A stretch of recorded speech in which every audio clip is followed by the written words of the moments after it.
초기 호모사피엔스들이 어떤 언어를 가졌는지 그거를 이제 볼 수 있는 좋은 예가 이제 코이산족입니다. 이 사람들의 언어가 뭐냐면은 100개 이상의 음을 사용합니다. 그래서 이 사람들 우리는 모음, 자음 이렇게 사용하잖아요. 애들은 뭐 이런 게 다 소리에 들어가요. 그래서 그거를 이제 표기하는데 느낌표, 따옴표, 샵 이렇게 표시를 해요. 보통 언어는 한 3, 40개의 음을 사용합니다. 이 사람들 언어는 이제 한 140개로 이제 보고 있어요. 근데 사실은 이건 정확하지가 않은 거예요. 왜냐면 이게 몇백 개인지도 몰라요. 왜 그러냐면 이 사람들의 경우는 어떤 언어는 수십 명만 사용해. 어떤 사람은 한 몇백 명 사용하고.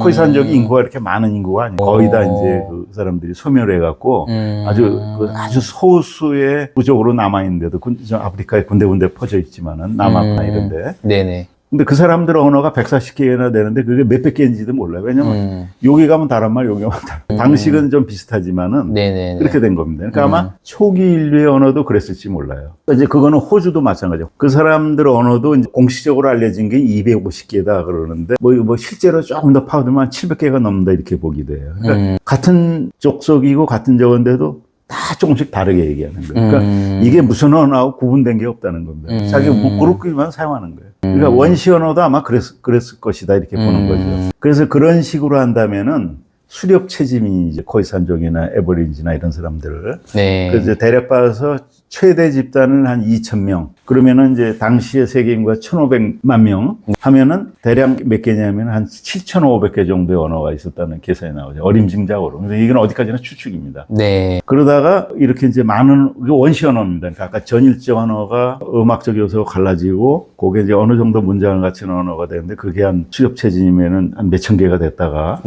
그러다가 이게 어떻게 되냐? 신석기 혁명.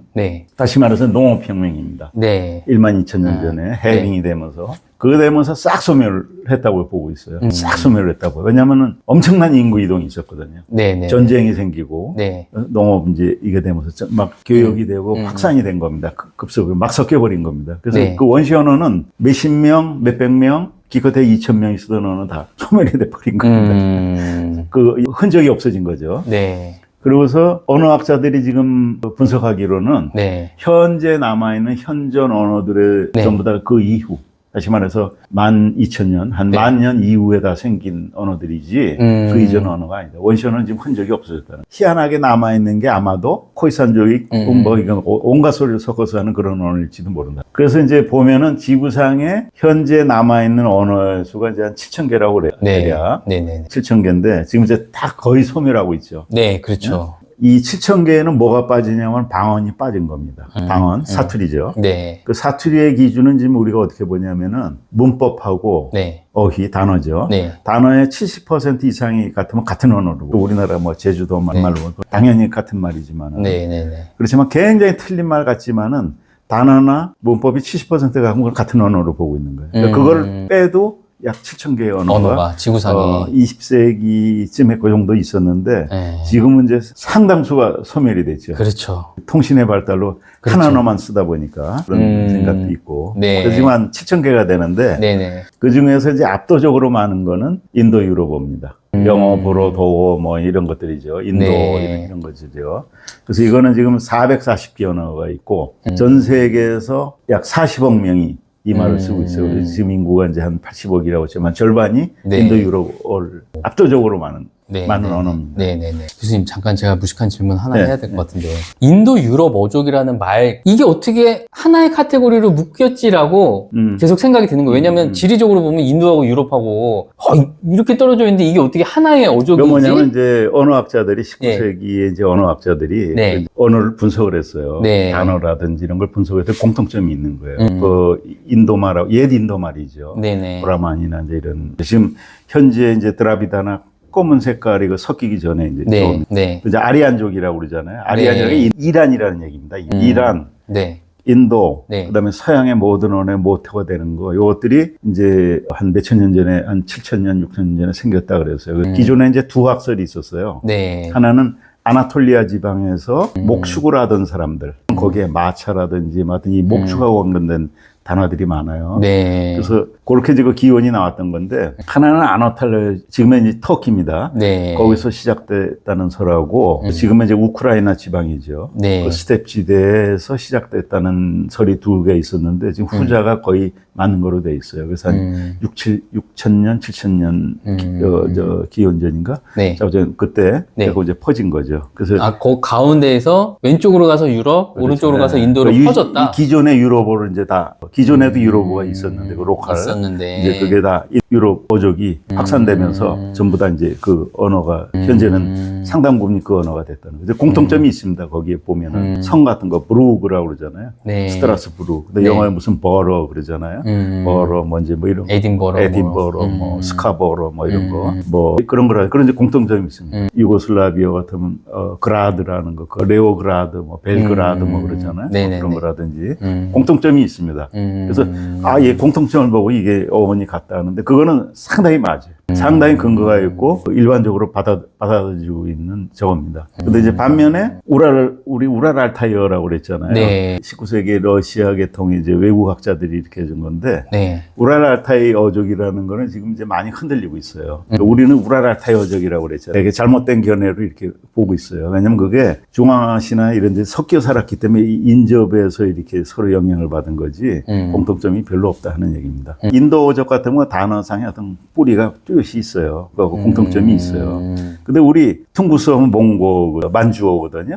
그 다음에 뭐 터키어의 공통점이 하나도 없어요. 단어상에 거의 없어요. 심지어는 제일 쉬운 게 하늘, 땅, 뭐 이런 네네. 건데 공통점이 거의 없어요. 문법적인 것도 뭐 모음조어가 있고 뭐 이런 게 있는데 그거는 뭐 꼭 그거 우리 알타이어만 있는 것 같아요. 다른 언어도 있어요. 그 다음에 주어 동사 아까 그 순서는 별로 중요하지 않다고 그랬잖아요. 네네네. 그래서 그건 얼마든지 가변적인 거기 때문에 그래서 지금은 대개 뭐냐면 알타이 계통의 언어, 알타이에는 네. 지금 뭐가 포함되냐면 만주어, 몽고, 네. 터키어 여기에는 이제 어느 약간의 그 유사성이 있는데 한국어나 일본어는 좀 거기서 별개로 아마 아주 먼 7, 8년 전에는 뭐 좀 비슷했을지 몰라요. 근데 그 분리가 돼서 좀 따로 봅니다. 네. 그래서 말하는 사람이 제일 많은 게 인도 유럽어라고 그랬잖아요. 영어, 불어, 뭐 이거죠. 인도 뭐 이런 게. 네. 알타이어 계통은 약 지금 한 60개 언어에 중앙아시아에 많은 거죠. 이거는 네. 한 7천만 명 하죠. 여기에 한국, 일본어까지 합치면은 그래서 네. 그거는 일반적으로 통용되지는 않지만 마크로 알타이어라고 그러죠. 마크로 그냥 크게 잡아갖고 이렇게 포함시켜갖고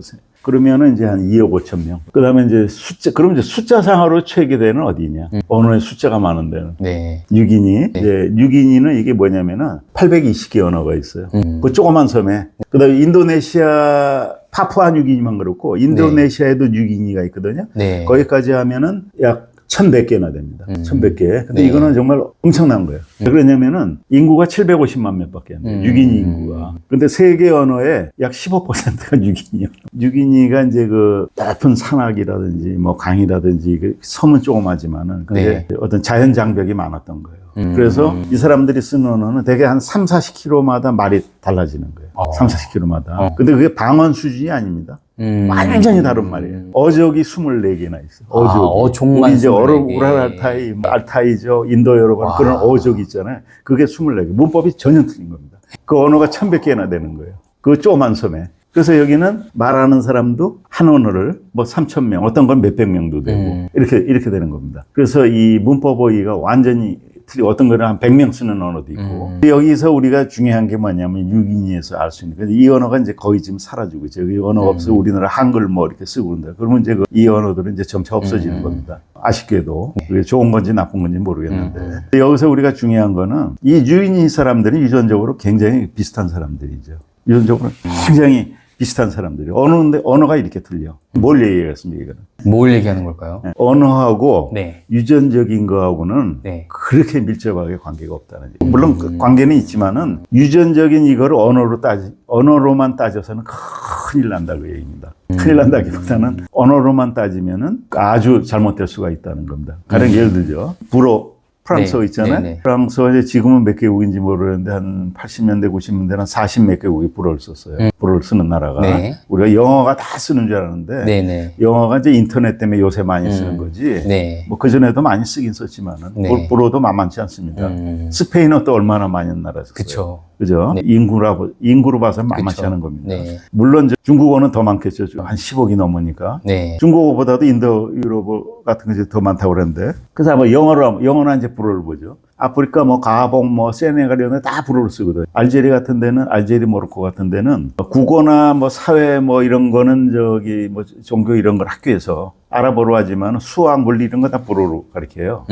준공연 튀니지 이런데. 네. 모로코 이런데. 그럼 그다음에 이제 뭐 이제 저 밑에 가봉 뭐 이런 데 세네갈 이런 데는 완전히 불어만 쓰는 거죠. 네. 그럼 그 사람들이 뭐 유전적으로는 무슨 상관이 있어요? 그렇죠. 프랑스 사람의 원조를 이제 보통 갈리아, 네. 골로아라고 그러거든요. 골족이라고 하거든요. 그 사람들이 네. 골족의 후손이니까 전혀 관계가 없는. 음. 또 미국에 그 노예로 잡혀간 그 흑인들 아프리카에 그거 다 영어 쓰잖아요. 그렇죠. 후손들이. 그럼 무슨 서양 사람하고 섞인 사람도 있지만 아닌 사람도 많잖아요. 그렇죠. 그래서 언어라는 거는 굉장히 쉽게 변해요. 1세대 만에 변해요. 우리 이제 제일교포 2세면 뭐 말이 그렇죠. 완전히 다르게. 그렇죠. 그래서 언어만 보고 이게 우리가 뭐 어느 민족이고 우라랄타이고 뭐 터키하고 우리하고 형제고 이거. 언어가 어떤 뭐 집단의 정체성을 규정하는데 중요하지만 네. 그걸 유전적으로 이렇게 따지는 건 상당히 조심을 해야 돼요. 물론 관계가 있는 경우도 있고 네. 거의 없는 경우도 있고 말만 배운 경우도 있고 그래서 말만 어디 식민지 당하면 다 그 말 배워야 되잖아요. 그렇죠. 그런 겁니다. 그러면은 이제 반대 상황도 한번 생각해 볼 수 있을 것 같아요. 그러니까 우리가 뭐 특히 한국에서 나고 자란 사람들은 뭐 한국인의 아니면은 뭐 한글을 통해서 우리 민족의 정체성 이런 거를 이제 계속 강조하기도 하고 중요하죠. 중요하게 왜냐하면 그 다루긴 언어가 하는데 사람의 논리를 결정하기 때문에 뭐 그걸 정체성을 지키고 그런 건 이제 국뽕이고 우리가 20세기에 우리 이제 젊은 사람들이 그런데 네. 몰입해서는 안 돼요. 아. 지금 세계인 아니니까 그런 그렇죠. 편협한 생각은 정말 버려야 돼요. 언어가 생각을 논리를 좌우하기 때문에 다른 언어를 이해하고 배우는 게 굉장히 중요해요. 그래서 제가 이제 예전에 네. 그 공부할 적에 네. 알바를 하다가 네. 우리 이제 일하던 사람하고 근데 뭘 잊어먹었어 공부를 네. 막 이제 찾은 거예요. 네. 낑낑대다 찾았어요. 네. 그 우리 찾던 걸 찾으면 뭐라고 했어요?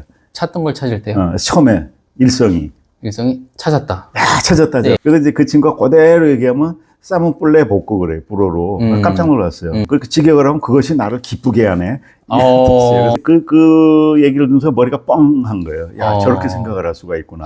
그래서 로직이 틀려지는. 그래서 그런 의미에서는 굉장히 중요하죠. 근데 우리가 국뽕이나 이런 데 이제 하면 안 된다는 거. 세계 언어는 다 존중해야죠. 한 언어로 통일하는 게 좋은지 나쁜지 모른다고 그랬잖아요. 네네네. 그게 뭐가 중요하냐면 이제 예를 들어서 네. 언어에는 네. 열등한 언어, 우등한 언어가 없다는 겁니다. 뉴기니아인들은 굉장히 우리가 이제 겉으로 보기엔 미개한 생활하고 그런 것 같아요. 근데 그 사람들의 언어가 미개하고 그런 언어는 없다는 겁니다. 아까 그 생득적 언어 뭐 그거 있잖아요. 네네. 아무리 지능이 낮아도 자기 언어에 대한 이런 게 있고 네. 그 열등한 언어는 없다는 겁니다. 모든 언어는 나름대로의 엄격한 문법과 어휘와 뭐 이런 걸 갖고 있는 거죠. 그다음에 또 하나는 언어마다 그렇게 틀린 것 같지만은 네. 정보를 전달하는 효율성은 거의 다가 비슷하다는 얘기입니다. 가령 예를 들어서 한국말을 외국인들이 들으면 굉장히 빠른 말로 들어요.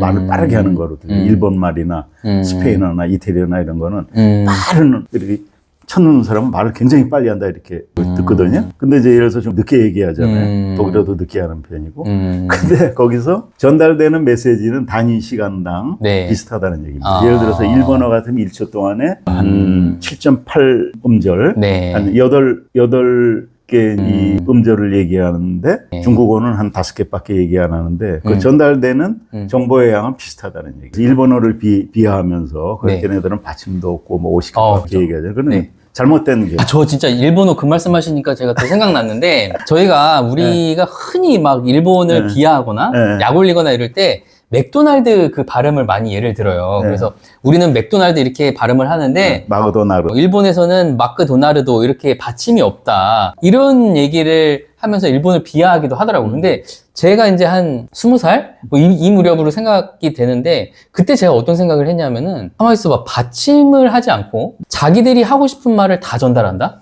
그렇죠. 그렇다면은 그게 오히려 효율적인 거 아닌가라는 생각을 한 적이 맞습니다. 있어요. 네, 바로 그겁니다. 그래서 마그도 나르도 네. 그것도 빨리 들으면 마그도 나르도 맥도날드처럼 들려요. 빨리 하면 그 그렇죠. 나라 언어거든요. 예. 말씀하신 대로 받침이 기본적으로 없고 네. 모음 위주예요. 네. 우리나라는 받침 뭐 이런 게 들어가서 음소가 굉장히 많죠. 그렇죠. 많은 소리를 내는 거예요. 근데 꼭 맞습니다. 그것이 좋은 것이냐? 그렇죠. 그거는 그 각각 문화의 문제지 다른 그렇죠. 문화의 문제지. 예를 들어서 일본어 같으면 모음으로 단모음이에요. 복모음이 없어요. 네네네. 흐이, 의, 하회마을 있잖아요. 네. 영어로 써놓으면 그렇게 읽는 거 봐서 아후 그러는 거 봤어요. 그렇죠. 히히 발음 못. 맞습니다. 의, 히 이런 거 발음 못 합니다.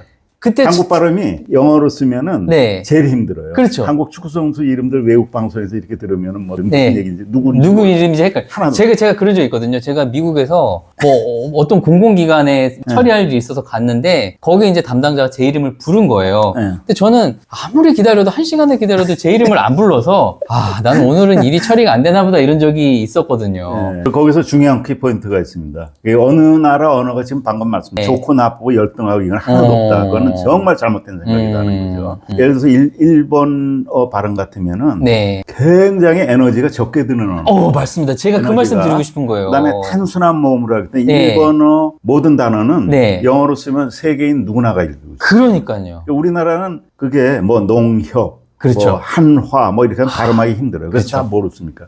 이니셜로 쓰잖아요. 그렇죠. 국제화될 적에. 네네. 국제화에는 오히려 그게 불리해요. 그렇죠. 우리나라 지금 보세요. 다 뭐 KG 뭐 전부 발음 못하니까. 맞습니다. 좌우지간 말하는데 에너지가 가장 적게 드는 진짜 거잖아요. 너무 공감합니다. 그거를 제가 예. 어디서 느꼈냐면은 이태리 어떤 기차역에서 이태리 말로 이제 아나운스먼트가 네네. 나오는데 얼핏 듣는 순간에 일본 말인 줄 알았어요.